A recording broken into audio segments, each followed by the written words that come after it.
Of Montezuma to the shores of Tripoli, we fight our country's battles in the air, on land and sea.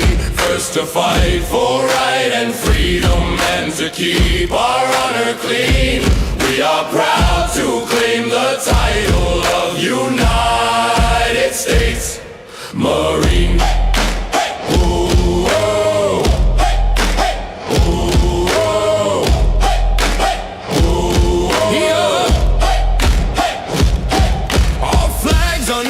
To every breeze, from dawn to setting sun, we have fought in every clime and place where we could take a gun.